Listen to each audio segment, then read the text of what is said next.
it the holidays already? What's up, everyone? Dustin, the Greatness Facilitator here, wishing you all a very happy holiday season. This time of year is often known as the season of giving, but as we get through the holidays and are ready to head into the new year, I want to encourage you all to make it the season of forgiving. I'm not talking about forgiving your significant other for getting you a lousy gift. I mean that deep down grudge and resentment shedding forgiveness. And you know what? The forgiveness doesn't even have to be for the other person. For you two to be back to close friends, family, or whatever the prior relationship was.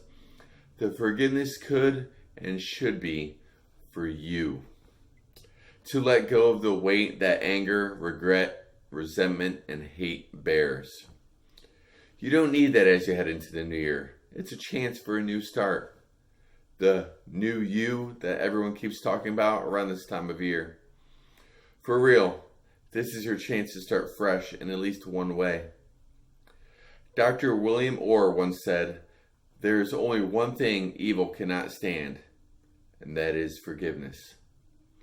One of the most powerful videos you might have seen this past year was the video of Botham Jean's brother hugging his brother's killer in court after telling her he forgave her as his brother would have wanted him to.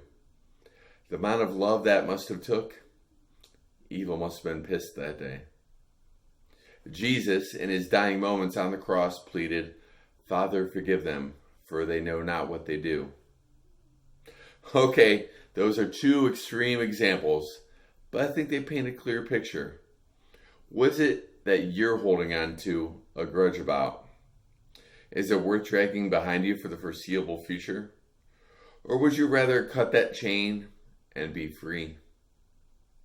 In a past study by the Mayo Clinic, hanging on to a grudge appears to affect the cardiovascular and nervous system, elevating the heart rates and blood pressure, as well as increased muscle tension of those asked to focus on their resentment. But when asked to imagine letting bygones be bygones, the people studied said they felt more positive and relaxed, dropping the levels of those previous mentioned measurements. Are you getting the picture here? Now, if you're a person needing to forgive someone in your life, forgiving isn't forgetting. You have to acknowledge that they hurt you so they have an opportunity to say, "I'm sorry," as in some cases, they may not even realize they did something hurtful or that you took it that way. But when you make them aware of the incident, confront them with your hurt, not their shortcomings. Talk to them in a way you would prefer to be spoken to. Say your piece. Stop playing the victim by dwelling on the incident or the perpetrator. It's worth warning you to be prepared that you might not get the apology you're hoping for. If that happens to be the case, you may want to move on from that relationship, which is probably more toxic than you originally perceived. Forgive them in your own way by moving on with your life. But what if you're the perpetrator? What if you're reflecting on the past year and are realizing, maybe I shouldn't have said or done that? Well, now is a good time for you to start fresh as well. The fine folks at Reader's Digest suggest righting a wrong with these 4 steps. 1. Empathize with the person you wronged. Put yourself in their shoes so you can convey your sincerity and validate their feelings. 2. Own it and take full responsibility for what you did. I mean full responsibility. Not cheap comments like mistakes were made or nobody's perfect. Straight up, "I'm sorry that I did this and I'm sorry I made you feel this way." 3. Make amends. Not some cheesy gift, but take action and do something you know they will appreciate. And 4. Correct your course.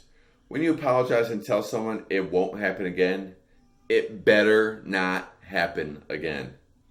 If you make amends and then make the same mistake over and over, you're showing your words aren't sincere and you don't care enough to change your behavior. When it comes to the season of forgiveness, there's 2 more points that I think that are worth mentioning. 1, I said forgiving isn't forgetting, and that's true. However, If you truly forgive someone for something, you can't use that incident to hold over them, especially to make them feel bad or to get your way. Remember for your own lessons to watch for valid signs of a repeat offense, but if you keep bringing it up without warrant, then that relationship is in need of deeper repair or release. If you're the offender or mistake maker, you need to forgive yourself too. It is absolutely possible to carry around a grudge and a resentment for yourself and let it affect every other aspect of your life. Whatever you did, whatever mistake you made, leave it behind you. Carry the lesson, leave the burden. This is easily my longest video, but I also think one of the most important, as I want all of you to have an incredible holiday season and look at the new year as full of potential. Leave all the hurt, pain, and anger behind you. Then keep moving forward and step up.